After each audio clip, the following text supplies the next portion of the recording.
Hello and welcome to a episode of the Sovereign Society podcast. I've been like fucking patient about how to get her to my damn house. Oh. So I have my soul sister here. One of my favorite priestess sisters. Aww. Hello, Nixie Marie is here. Hi. And it's my favorite because if you scroll down on the bottom of my podcast, listeners also tuned into I Am Goddess Collective podcast. They do. And vice versa. But I think what's so awesome about us is it's the epitome of the Aquarian Age of, hey, we do the same work, and together, when our forces unite, we're going to like shake shit up and revolutionize the world together. And I think, so much of like sisterhood, and it's such a loose term lately. It's like such a trendy thing.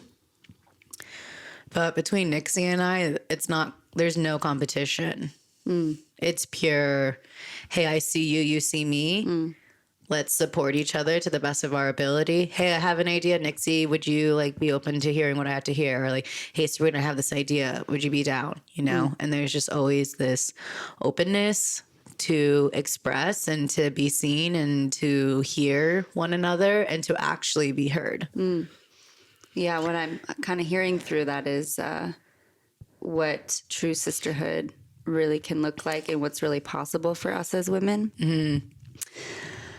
I personally, and we've been talking a lot about this today, sisterhood and trust. And I think that there's a collective wound. I know that there has been such a collective wound that we've all shared as sisters to just feel betrayed, lack of trust. And there's a lot of wounding. But I have to say, initially in every one of my relationships, I always go in a little skeptic and a little discerning, but I'm always curious on where it can go. So you've seen, me go through that with other sisters as well. But I think going back to just the opening of that is just realizing that when you allow yourself to be immersed in presence of a sister that is your mirror, that is someone who's here to support you truly and authentically with no hidden agendas, there's so much possible because when we are united, and this is going to go on a tangent here, but I think that's what 2020 is really about, because here we are in 2020. Neutral mind, balance, collaboration. And that to me is what real sisterhood is. And, there's often this meme that I see that goes through social media, and it's like, so fix your sister's crown, something like that. Yeah. And I see that. We're but like I'm true queens fix each other's crowns or something like that. Yeah. Yeah, and I see that, right? But I'm like, are we really doing that? Or are we sitting behind the screens and be jealous, double tapping, or just being like, yeah, girl, yes, talking, queen. Yeah. And I think that you and I are both on that path of really understanding what that really looks like and discerning and, having had been betrayed in many, many other relationships. I think that that's where like this specific one, both you and I are very grateful for, because we're on the same path, and for all of you guys listening out there, we've definitely, we have very much crazy synchronicities in the storyline of Nixie and Sabrina. So I'm honored to be here on the podcast finally and sitting in your beautiful home. Yes, thanks for coming to the creosote casita. And creosote is the plant that's about the ancestors. Like creosote brings a lot of that ancestral energy. And I do believe that the work that you and I are doing is ancestral clearing to the deepest core, not a surface level area. Because a lot of like the sisterhood really was strong ancestrally for a long time. We were like, it was, and this thought came to my mind actually this week. I was thinking of how we once trusted the feminine so much that we would literally, I mean, men included, a sister would speak and we would listen with so much reverence and so much trust that this woman is channeling a message, a wise woman. She's, maybe she's on her moon cycle, whatever. She has a message to share, and we would listen. But due to the suppression, due to patriarchy, we have been silenced, and therefore, here we are rising again and saying, hey, I have something to say. And here we are having podcasts. Clearly, both of us have been working on the voice activation part of it. But, for you listening today and tuning into this conversation, I think that, we're creating this storyline, a new storyline that consists of how do we go back to that? How do we go back to listening to the feminine and trusting? It's back to basics of like what it means to be a woman in a way, because that's, women were always supporting each other until the patriarchal system. So this is like we had to betray each other in those moments. We had to tell on each other, really, and because our lives were threatened. Our lives were protection. Threatened. Right. We were either going to be burned, hung, whatever. I mean, the stories that I've learned and educated myself on how we were killed and destroyed and just thrown into the ditches of being meaningless in a society. It's that trauma is with us still today. Oh, so hello, think about it. If you have that's why I love Kundalini Yoga, because the work that you do can heal 7 generations before you and set precedent for the 7 generations to come. If you think back to those 7 generations, there's a lot of shit. Right. And how far back does that go for each and every one of us? How many of our lineage actually came from those burning times? How many of them came from the Celtic? There's so many, but it's in the collective wound. And I think that's, sisterhood. Yes, it's trending. Yes, it's like the goddess, like all these things that we are constantly seeing. If you've been on this path for a minute and you kind of are seeing those trends, or, it's one thing, but then if you're new on the path and you see this, it's new for you. So it's new information, but, we often get to evolve in that way. And I think that, when you really get to understand what true sisterhood is, and I mean, like, not the kind that you buy, not the kind that you have to be a member of or prove to, or be liked only because you have to do this thing. You got to be really careful, because I have to say that, this is something I've wanted to share for a long time, but there's a lot of sisterhoods out there that are not authentic and true. They're genuine. So what's actually like a marketing ploy and what's actually authentic? And to me, integrity, authenticity are like the 2 most important virtues of my life. That's why I don't care about being transparent. Like, I think it's important. It's critical, because that's where we can see the mirrors of one another and feel we're not alone. And even when there's people around you, like, not understanding you, or like they think you're just like losing it, or like fucking going crazy, but then you have people like, no, I see you, like being seen, like truly seen, like warts and all, and not by like a pretty Instagram feed or like costume design or whatever, like a mask of a brand. And I can say that I do brand work. Like, I understand this, but I think the most successful brands of like who you are comes from that genuine, authentic truth.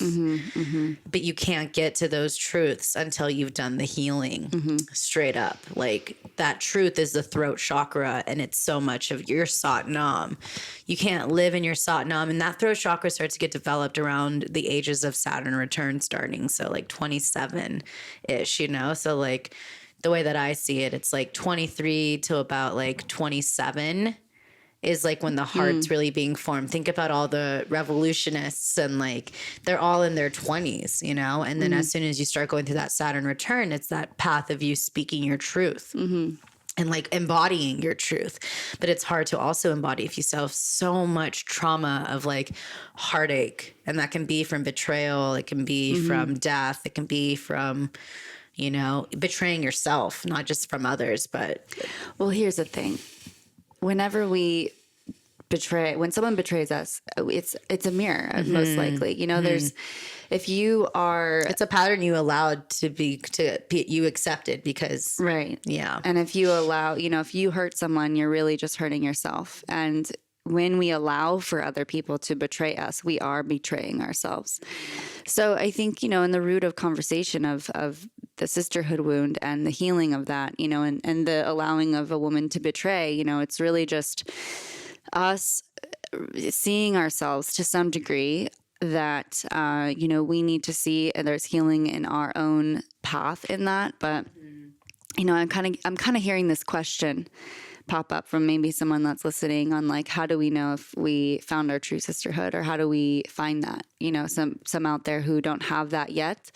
You know, I have to say, first and foremost, it definitely takes time to find yourself first and know who you are and know your vibe, because it's so true. Your vibe attracts your tribe. I mean, it's just the truth. It's what you put out is what you get. And so that's, I think, the and first with that, thing. I just want to say, as you start to like really be aware of your vibe in terms of like how you behave, your thought patterns, as soon as you start like really embodying your truth and like really integrating your vibe, you'll see members of your tribe fall away.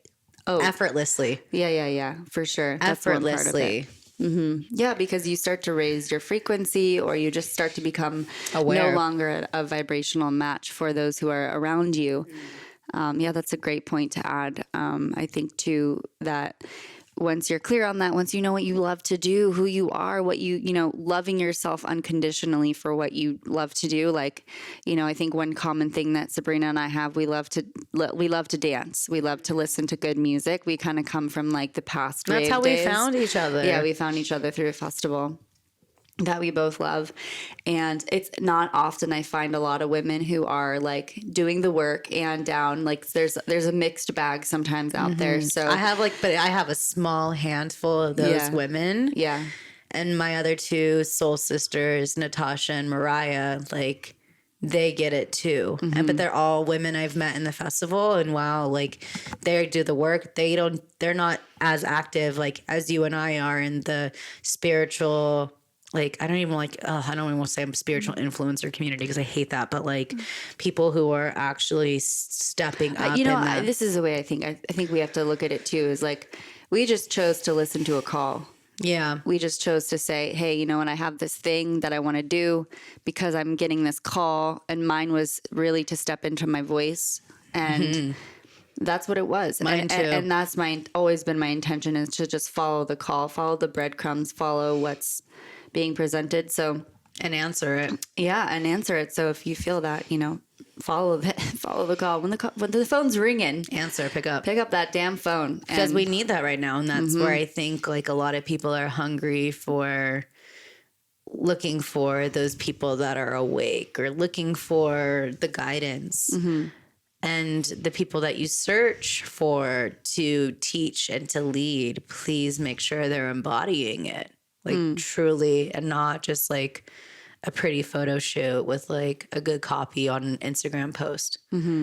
Like when you meet them, you know, and you can tell right away, like this is actually someone in their truth, and this is someone who's playing a role. And I think that's really important. I think this other part of like finding your sisterhood is like you using your intuition and finding what that feeling is, being able to read people, being able to understand what everyone's intentions are, because not everybody out there has pure intentions. And this is where like this whole conversation full circle comes back to trust, you know, is like, how can we trust, really? How can we really deeply trust when there's so many people out there that are not in it for the right reasons? Well, I do have to say, when we were in Mexico together for the summer solstice, and you shared with me, like, you need to take that leap and start working with medicine again. And you told me, like, you need to go on a journey.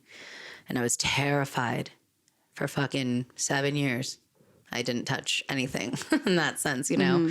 Yes, I was working with mushrooms, but working with, as it's 333 right now, but working with the MDMA, which was the first medicine that really helped me overcome my PTSD and my trauma. And I remember we were driving, like we just drove in, like I was on like no sleep, and you're like, Spirit told me you need to let loose. Because I had so many walls up, but I was still hurting so badly. Because the festivals, there was parts of the festival community that were just like challenging for me, and like a lot of people abusing drugs or medicines to escape. And that was my intention in the beginning in a way. Like I was just trying to find, but then I found like that. It was an escape, but didn't have the time to integrate the medicine, especially when I was abusing MDMA. Because I was like when I was a music journalist, every weekend I would eat a Molly or instead of drink, because alcohol has never been. Yeah. It's like so taboo in my culture, you know, it's like not taboo. It's so natural and part of it. And it was really healing for me. And I mean, I'm so grateful that this is the year where MDMA is going to be FDA approved for PTSD, you know, for vets and things like that. And that's like my prayer is, how can I speak my truth about sharing about plant medicines or even just like psychedelics in a sense, because I still consider MDMA a psychedelic in a way. Yeah, it can be. Yeah. And, but I really thank you for sharing that with me, because I could trust you. And I remember like I got triggered. I also had no idea about why Spirit came to me. Like it was such a clear message, and I was like, okay, I'll go give her this thing. Yeah. And then I randomly found you on the path. I was like walking to bed, and you're like, I was like, no, I'm not doing it tonight. But you didn't do it that night. You waited.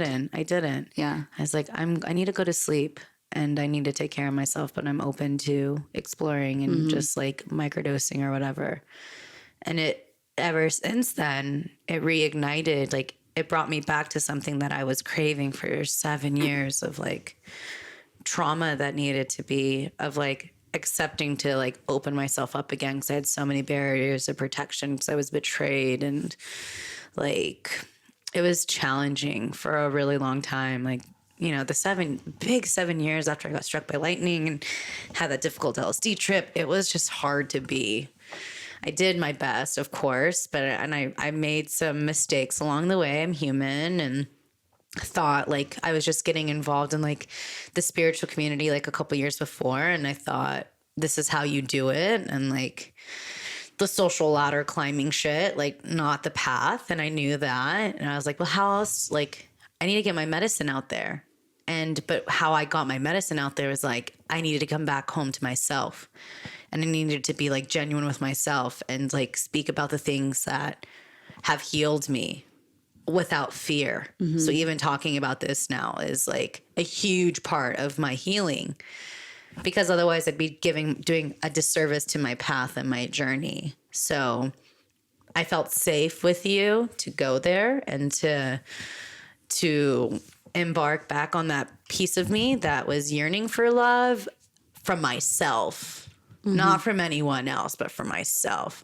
I didn't want to prevent myself from experiencing my truth, or I was done delaying my purpose and my truth. And I know for damn sure down the line, I will be a leader speaking up about plant medicines, because this shit is only going to continue to show up in this decade. Think about Oakland decriminalizing plant medicines. Think about Colorado decriminalizing psilocybin. Powerful, powerful tools that have helped me overcome trauma, PTSD, depression.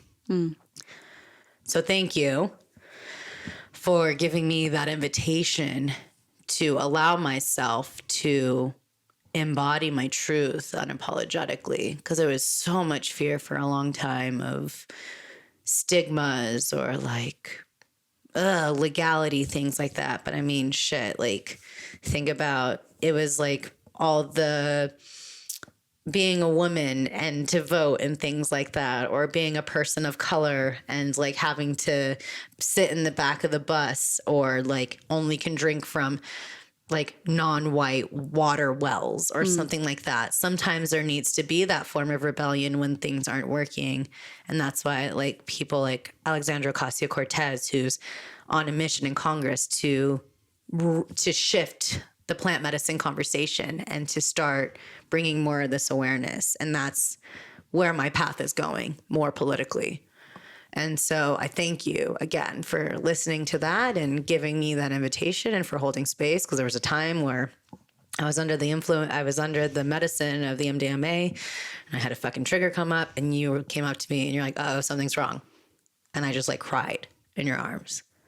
And then the rest of the day I had like the best time, because I was like back coming home to me. I needed that holding that I yearned for so long, or didn't feel safe to go there. So I think from that moment, there was like a deeper love and appreciation for you that was formed and really activated.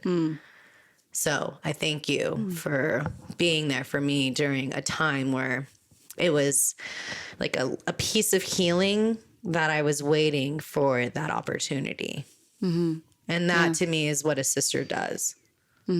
Yeah, well, I think you said something there, like you came back home to yourself to some degree. Yeah. And I think that's what, like I have now been shown by other sisters that have shown them like how to be a sister to someone else. And, you know, having my podcast really rooted in female empowerment, I'm like, okay, well, what does that actually mean? How do I show up, not just on the podcast behind You give the mic, me that invitation, but like, how do I show up like that and be the example and be that for others? Now that doesn't happen with everyone, because I can't, you know, I can't give out. I can be an example, and we can all be examples for the change we wish to see, but that doesn't mean like everybody gets a piece of your heart. You know, I think that's where this trust thing, this discernment, this betrayal, like all that comes back into how we really open ourselves up to another person and say, you know what, like, you're rad. I want to be in that relationship with you. And here's what I stand for, because I just have stronger boundaries now with women and with people out there. But I think that's when you really, really take a stand for somebody. I mean, I learned a lot about that when I took a leadership training program, and I learned about what it really meant to take a stand for somebody and how powerful that was to actually, and really what I learned from that and I took away was it's seeing someone for their highest, like beyond how they're showing up right in that moment. Like whether, you know, we show up angry, sad, whatever emotion might be showing up that is in the way of who we really are. When I see beyond that, that's who I'm speaking to when I'm taking a stand for somebody, is speaking to their highest. And so with that skill set and being able to learn that and see that, you know, that's the thing that I really stand for. And that's the thing that I, in my work that I do and want to see happen with so many other women, men, whoever is willing and wanting and yearning for that level of depth. I think that the more that we take a stand for others, and with our intention, of course, being 1000% pure, is a world where we're going to see a lot more change happen. Yes. It has to start with us. Right.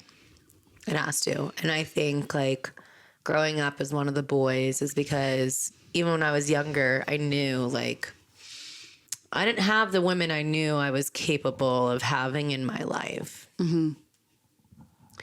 It's been really interesting for me because I've been hosting this like 40-day meditation. It's been all centered around like getting out of your own way. And I'm obviously doing it with the women that are, and men that are part of this journey. And it's a lot of removing childhood anger. And there was a lot of anger growing up of like, why don't I have like the women I know I'm worthy of? And of course it took patience, and it took me understanding myself and all those things. And it's given me an opportunity to just trust that the people will come into your life at the right time. Yeah, definitely.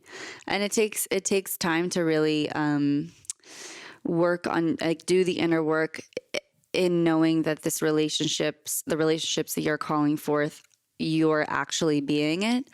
Because, you know, this goes the same. I mean, we're kind of on the sisterhood game here, but this goes without saying that a relationship with a partner, whether that be male or female, you know, whatever floats your boat, I mean, you've got to do the work regardless. So, you know, it's like, if you're on this path, you're listening to this podcast, obviously you're, you know, followed Sabrina for a while doing the work, and what that really will show you, and I'm sure you are witnessing and seeing it happen before your eyes, is your relationships get solid and stronger, and you see yourself show up through these people, and it's okay if they're like, smaller too.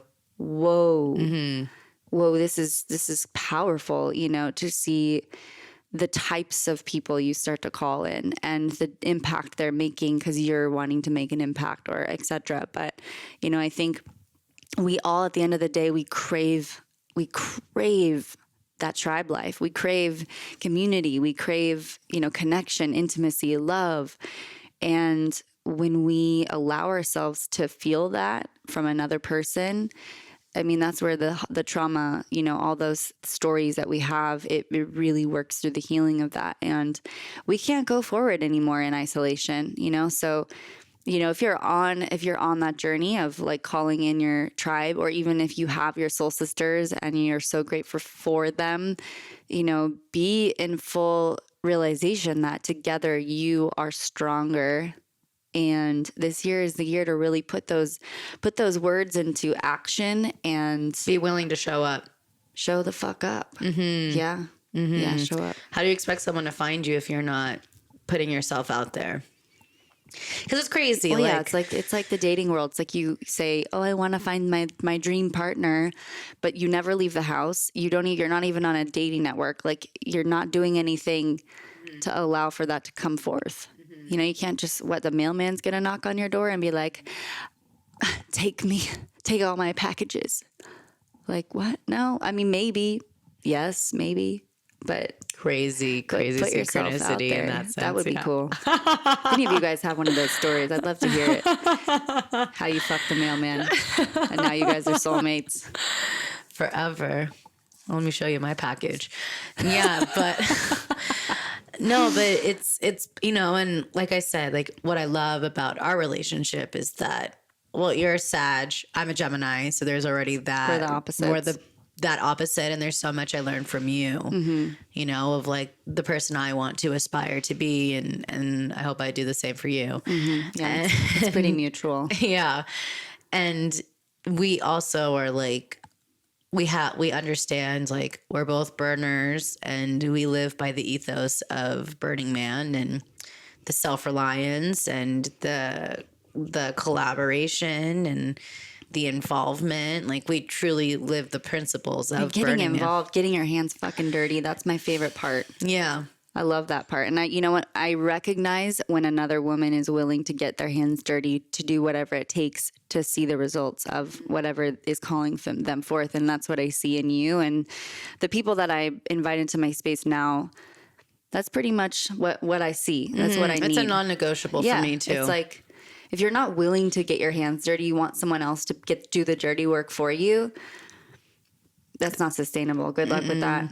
You know? And then there's no depth in that. I think that getting your hands dirty, and especially, like, I don't know, my favorite, I love like the burn in a way, because people who can't handle it, I feel like the burn pushes you out. The truth will surface, like even in relationships, you know, if you are rocky in a relationship, the burn will always show you whether you're going to be together. It'll speed up the process, and it'll show you what you're capable of. It's and not what for the faint-hearted. You're not capable of. Yeah, it's funny. I don't talk about the burn a lot on podcasts or anything. I haven't really shared a lot of my experiences because it's like a sacred thing for me.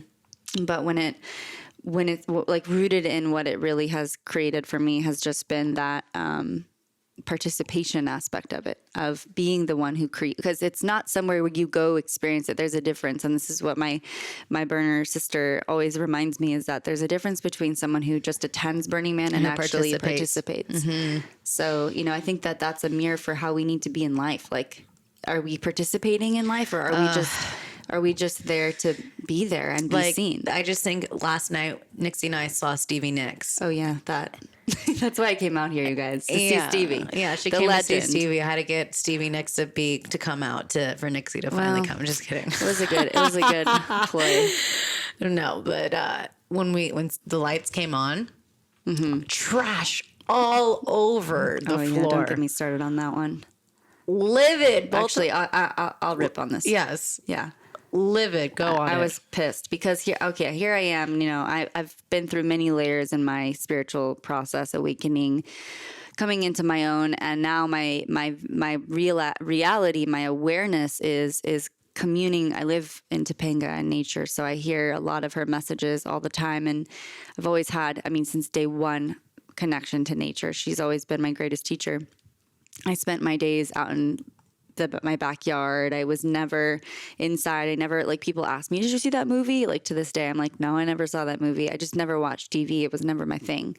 And that is lost in our society today. And I'm on a mission now to really bring that back, bring our primal essence back, because when I saw that, I saw this is the epitome of our society right now. This is exactly why we're where we are, is because we think that. And I once thought this too. So I have I'm 1000% know what this is like, because it took us another soul sister to enlighten me on this. But we have no sense of taking responsibility for our own actions. We just throw the trash on the ground. I should have taken a picture of this and written a blog article. I don't know. But it's she was too heated in the moment. I was like, are you kidding me? Because I haven't seen something like that. We go to festivals that is all about leave no trace, radical self-reliance, and, taking responsibility. And if you leave a trace, like, you're going to be, mind you, majority of the people that were there were like in their 60s. Like, it was just interesting older because Stevie Nicks I would have fans. put that I just wouldn't have expected that at a Stevie Nicks kind of concert, but to see that was just like, this is why we have no more recycling going on right now in the world. This is why we're where we are with our climate, because we won't freaking take out our own trash.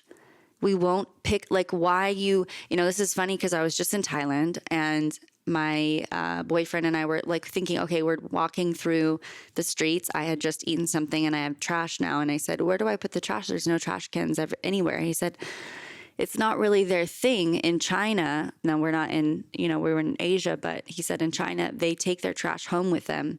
They take a bag out and they take their trash with them home. Like, whatever trash they have, they take responsibility for it. Whether everyone in China practices that or not, I don't know.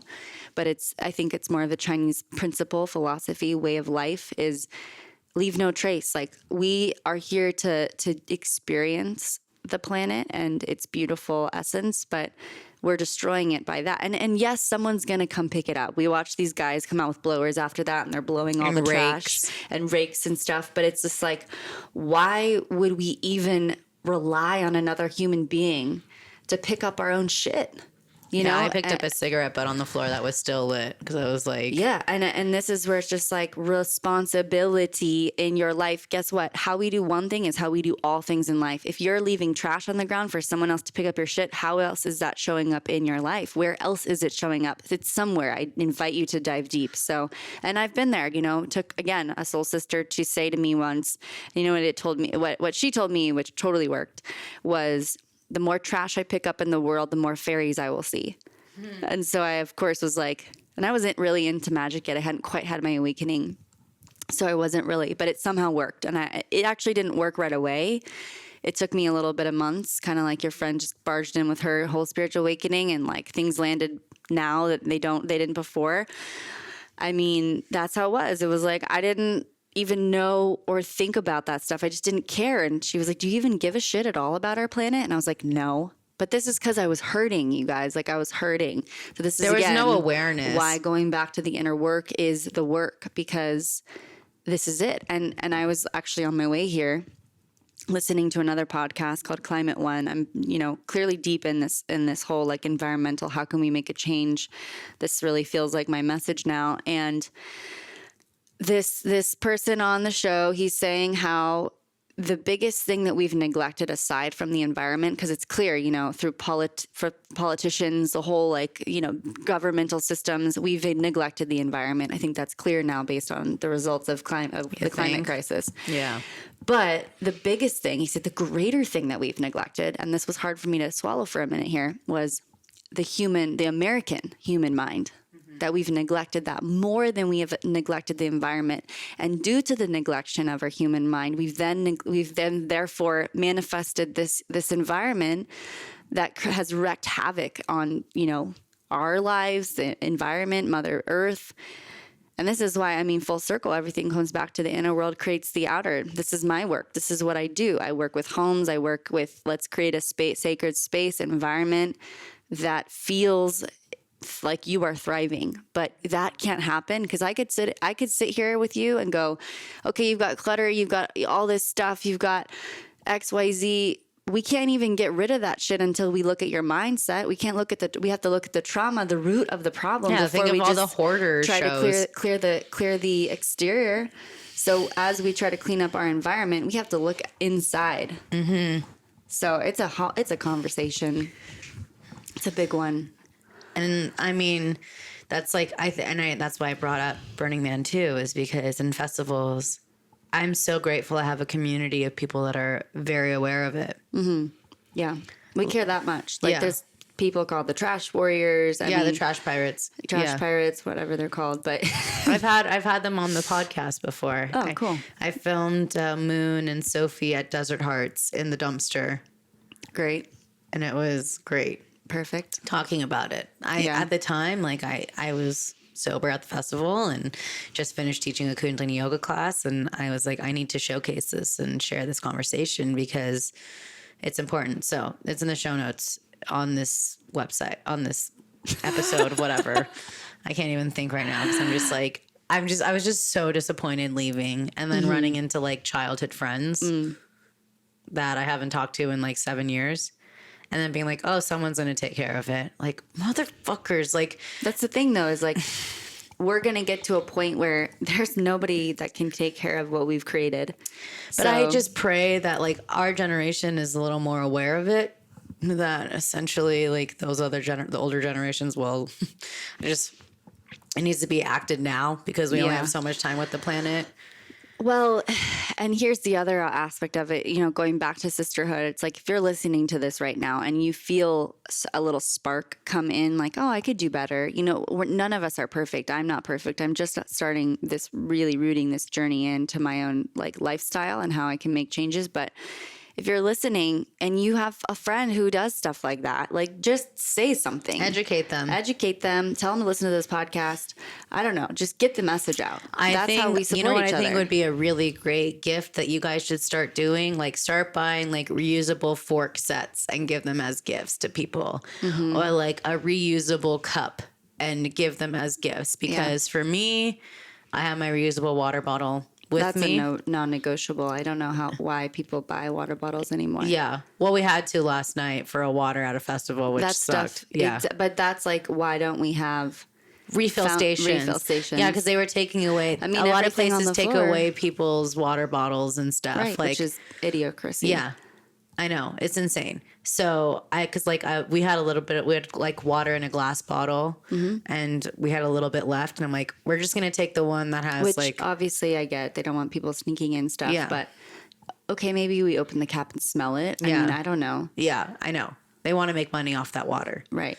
Selling water for like $6 a bottle. That's again, where it comes back down to money, greed is the root of what's happening. Like it just goes back to this upper triangle. Yeah, that's what I was teaching you about earlier. Yeah, it's like, okay, well, we're not looking at this as like if we really cared, and maybe you're out there in a position of making change, maybe you're an event planner, maybe you're this or etc.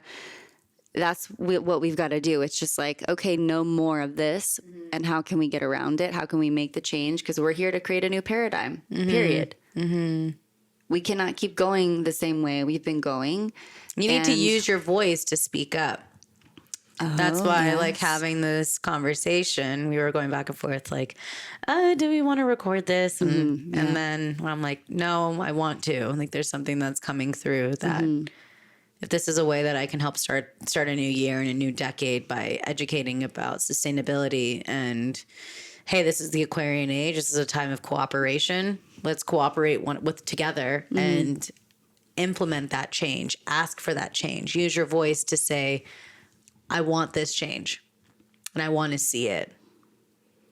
You know, like think about the people who got rid of like plastic bags. I think you can't buy plastic water bottles in San Francisco anymore, you know, like. Yeah. And plastic straws are really banned everywhere now. So just these little things are already making so much change, but at the same time, we still have so much work to do. And again, the physical, we could be like, yeah, I don't use plastic straws. I don't use plastic water bottles. But then inside, you're a mess and you still got all this shit that you haven't worked through. That's cool. Exterior. Because the time you do more of the inner work, it's going to create a ripple effect into your outer reality. Right. So, because that stuff, again, is not sustainable until you do the work. Mind, I mean, we cannot neglect the human mind anymore. And it's funny because he's, highlighting the American mind. American human mind. I mean, we're over consuming. We're this, we're that, we're this. I mean, we tried to sell our trash to China and our recycling to China, and they said no more. Well, we've been doing that. Yeah, but like now, we're not taking responsibility for our shit. And you know why? Because we wouldn't clean out and I used to not do this. I actually didn't know, but this is where like lack of information too is another conversation because we need to be informed how to properly recycle. I wasn't informed that. Yeah, you have to rinse out. Got to rinse out your shit. You can't put anything with a plastic film. Like there's a whole guide. Maybe we can put one up in the show notes for people.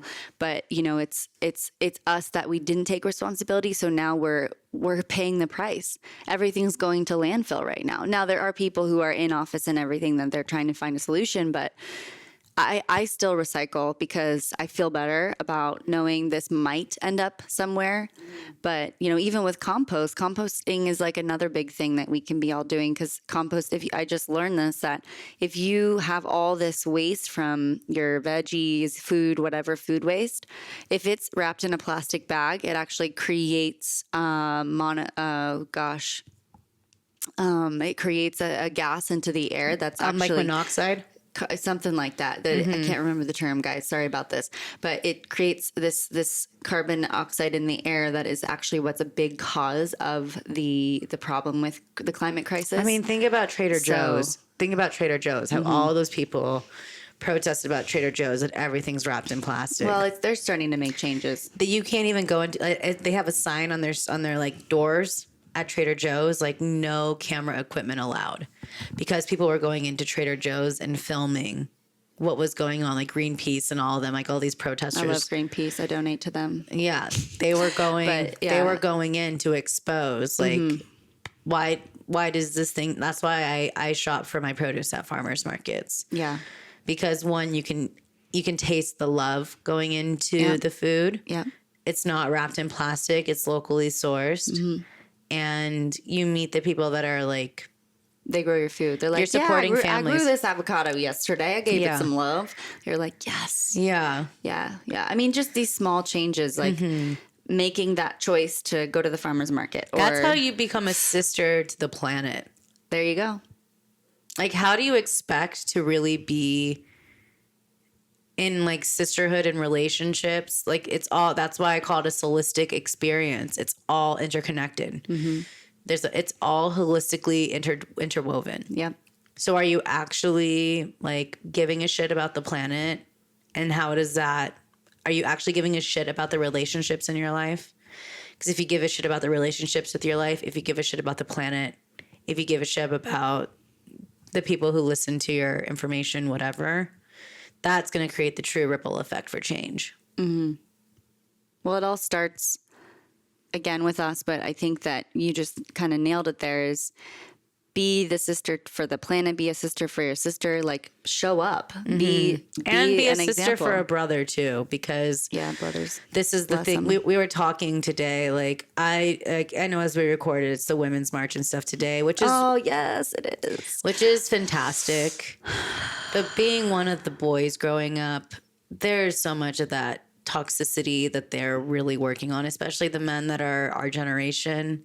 a lot of them really want to make change. Yeah, and they actually want to be in the sister circles. Yeah. They're like, and can you make it like, all inclusive. all inclusive. We want to come. And I think, however, I will say, and I stand strong in this, is there are certain times where all women need to be together. Totally. But I think the more that we are moving in this direction of, what I think really needs to be more of, I think there needs to be more men coming together. Oh, men's groups for sure. We're kind of leading that pack a little bit, showing we let them know what's possible. Showing them what's possible. Mm-hmm. But when you see brotherhood come together, they have their own work to do that we can't even facilitate them with. There's some serious like man power, and I love seeing it. It is really, I did this workshop once and it was really intense. They had the exercise was women got to express their femininity to men, and men got to express their primal essence to women. And I swear to God, we were in there like our yonis were like pulsating and like vibrating. And I think there was a couple that maybe had full orgasms. They were doing this primal warrior like dance. Yeah, I think it's on YouTube or something.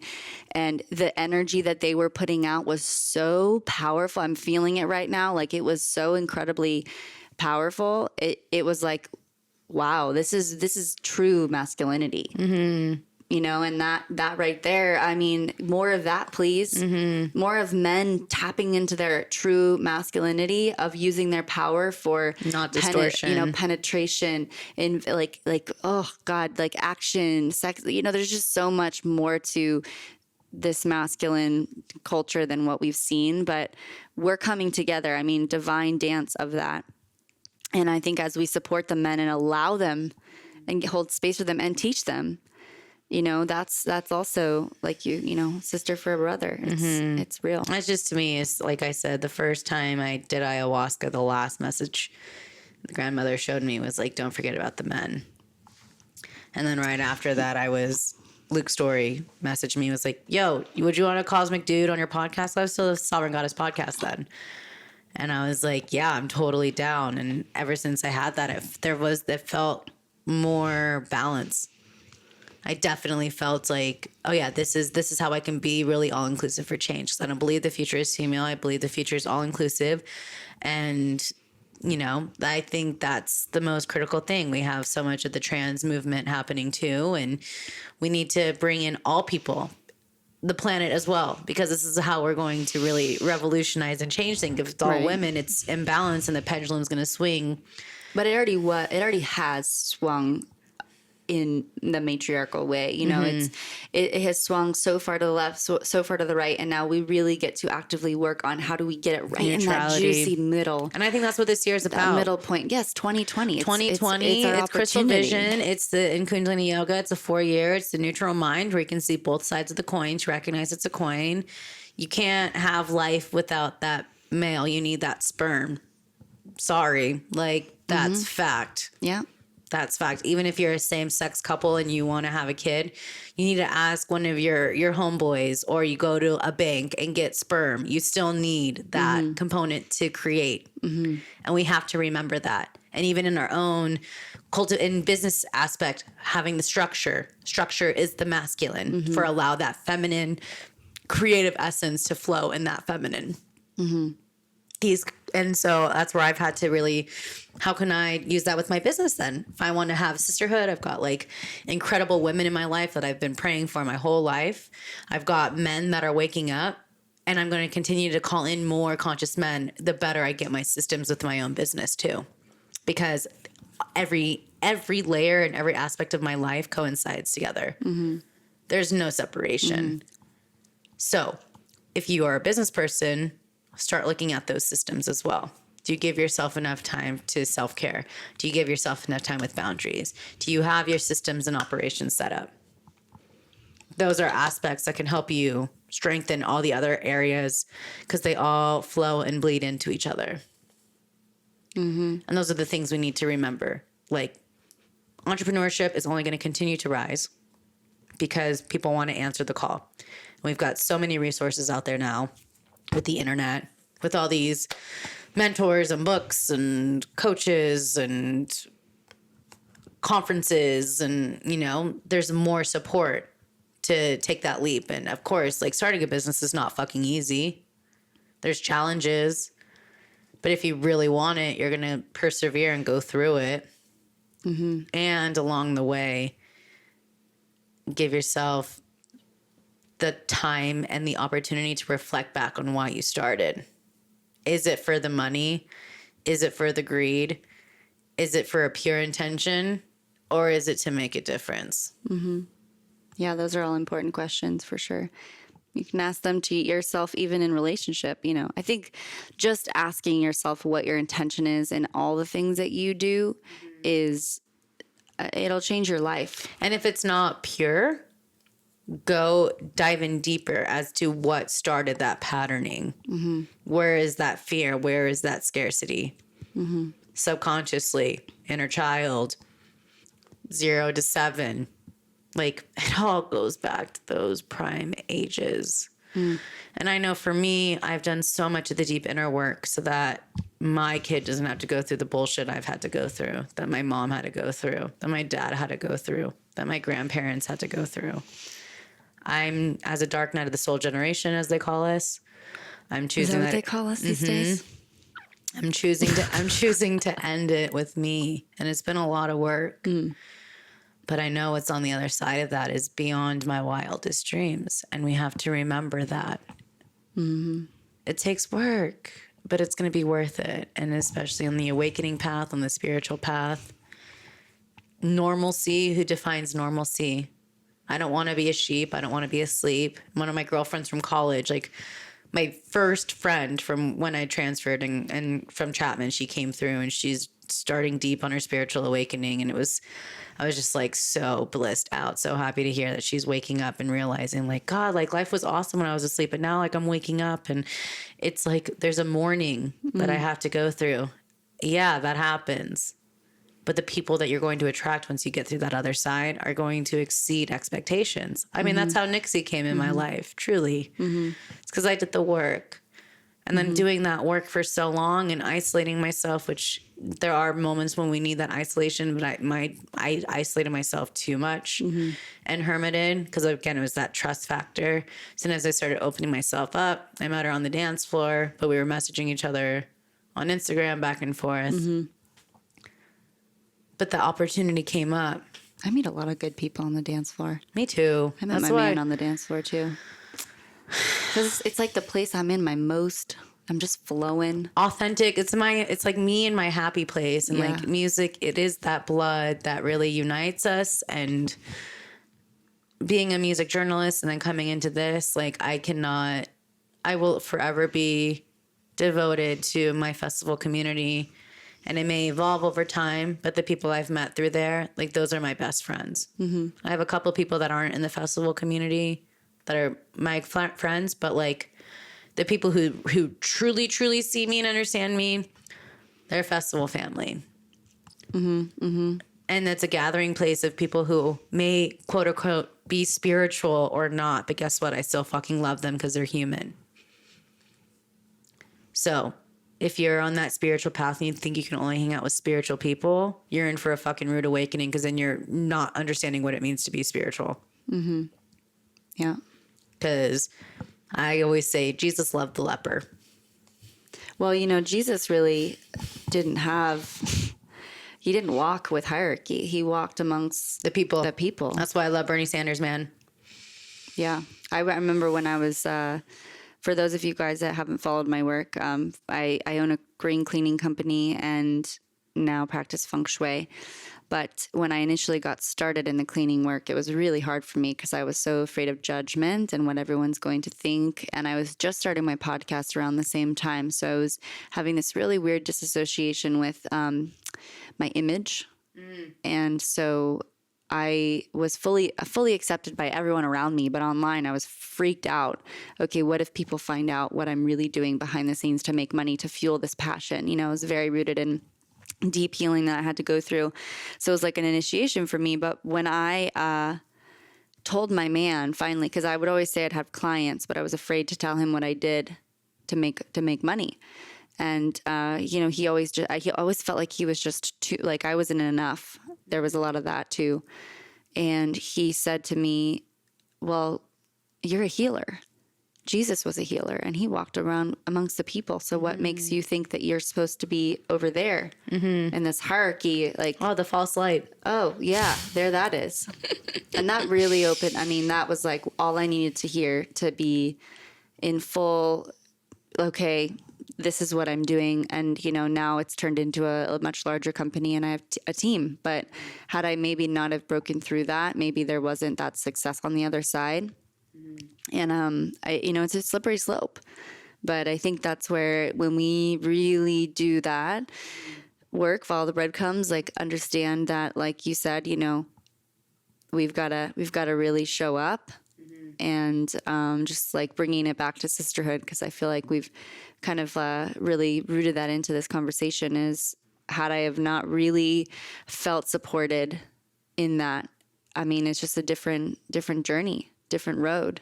So yeah, I feel like this is going to be a big year for those of you guys out there listening that love podcasts. I think it's going to be a big year for all of us to really buckle down and put in the action and stay the course, because we've got a lot of Capricorn leading the pack here. And you know, I'm kind of off on a different tangent, but I think that that's what, like, if we're really wanting to see the change with everything that we discussed here, you got to do the work. It's not going to just take changing your straws anymore. It's not going to just take like, you know, wanting your the recycled sister, bag, right? yeah. Or just wanting a sisterhood and you're not really embodying what you really want. You know, you've really got to be walking your truth and being an example for that. And I think that that's not always easy, because it's easier to stay comfortable in the places that are our comfort zones. And, you know, my invitation for you is to really get uncomfortable this year and find the areas in which you're holding back and resisting and fearing, and to go there and find the one person that's going to help you navigate through all those fears, and someone you can confide in, trust in, and just go for it. Trust yourself. Go for it. You have to trust yourself too, and trust your path, and trust the intuition and the guidance and the nudges to take that leap. Right. So with that, what does sovereignty mean to you? Oh, I knew you were going to ask me this question. Sovereignty to me, you know, the first word that comes up is like freedom. Freedom to express myself, freedom to be who I am, to speak my voice, my truth, and to really reign in this place where I'm, you know, in my throne and using my discernment and using my power in a very beautiful and intentional way. And I think that sovereignty is really like the true power that we all have deep inside us, whether it's like tapped away and locked up, or whether it's fully out and ready to be expressed and immersed. But I think it's this hidden power. Like I see like this vision of a key, and we need to unlock that sovereignty and figure out, okay, what's on the other side of this door? Because in my experience, tapping into that is this power that, like you said, you know, we're afraid of. But there's really nothing to fear when you're there, because When you're in your truth, you're protected. right. And you'll start to see how motherfucking protected you are. Oh, hell yeah. When you are like, damn, I am supported. Damn, I'm protected. So that fear, that lack of trust that doesn't come from that sovereign space is an invitation to dive in. I love that. What would you say is the book that's like activated you and inspired you to be the you are today? Oh God, there's so many. Wow, I was really big in Laurie Cabot's books for a while. The Witch in Every Woman. Those books changed my life because it allowed me to find the person that I am, this path that I was seeking. So I would say any books by Laurie Cabot. What animal totem's been guiding you lately? Lately, let's see, animals. I am so connected to so many different animals, but lately it's been the deer, because the deers are starting to come out in my backyard. But the deer for me is really a symbol of just being compassionate and graceful, and to be chill, because deers don't really have a sense of like urgency. They're just sort of grazing the grass, you know, moving around with just a light sense of ease. So lately that's been permeating my beingness. What would you say to younger Nixie or younger Nicole? Ooh, she brings out my real name. Well, my real name's Nixie now, but it was Nicole. It's hard for me to even say that sometimes. God, I would tell her to always remember that she's loved, protected, and supported, and to always be her funky, weird self, no matter what anybody says. And where can we find... This woman has so much going on. She's my muse. Well, it was very challenging because she's Sag and I'm Gemini. So we always have like so many fucking projects going on. Yeah, a little too many. Yeah, but where can we find you? Right now, you can find me on Nixie Marie _ on Instagram if you want to follow my more personal journey. You can kind of figure out all my other projects from there. But my podcast, I Am Goddess Collective, we're everywhere you listen to podcasts. And my website right now is under construction, so I can rebirth some new things in the world. But you can go to iamgoddesscollective.com if you want to learn about the podcast. We really talk about conversations rooted in empowering yourself through magic and modern day magic and sisterhood and empowerment. And I have an online membership site. And with my cleaning business, if you're interested in learning about some of the work that we do, Nixie Dust Cleaning, and I'm releasing a product line this year. So I'm sure Sabrina is going to be my rep, but I'm very excited for that. So it's called Clarity, and you can actually follow us there on Instagram. We do have our Instagram set up, CLARYTI, Clarity. It's a household cleaning product line. I love that. Mm-hmm. And what last little nugget of wisdom is coming up that you want to share with whoever's listening? You know what? Like, I think this whole new philosophy has been really coming up for me since I was in Thailand. And it's really rooted in just being your fucking self and not being afraid to just be who you are. And no matter how weird, funky, witchy, creative, like whacked out, mind, whatever, crazy, you know, whatever conversation you have with this self inside of you that tells you to not be who you are, fuck that voice. Yeah. Well, thank you for finishing this conversation with me at 4:20. Perfect. Where's the joint? And thank you for being you. And yeah. Thank you for having me on. I've been patient, damn it. Glad we did it. I know. I was almost going to pull out. I know. And then I was like, shit, you know what? We've actually tried to do this a few times. That's what got me back. I was like, yeah, let's do it. Yeah. But it's Saturday, so she's got me recording on my non-recording weekend days. So that was my... That's what happens when you're in my house. We were going to try to do it after Stevie last night, but that was... I both fell asleep. I already knew she was crazy. It was like, I'm going to have like a drink in me or something. Like, there's just no way. I'll be ripping it. I was on a good one. She was. That would have been a good conversation. I know. Good thing we literally didn't. As soon as we got to my house, both of us passed out. Yeah. Stevie got me good. We had to walk like 20 miles to see her. Oh my God, we got our 10,000 steps in. I was in my like heel. Yeah, I was in my heel Doc Martens, and then she was in her heels, and there was one point we took off our shoes. Yeah. Walking to the car. I was barefoot. Grounding. It was great after seeing the Queen. But thank you all for tuning in, and just remember, the more you allow yourself to be you, the more you'll magnetize the people that allow you to share your truth and your message and your medicine to the next level. And that's what this woman has helped me really embody and really exuberate out into the world. So thank you again. I love you. I love you. And I love all of you for listening. Thank you for tuning in to this amazing conversation. Yes, we love you. Thank you guys. Check it out, and we'll see you soon. Take care.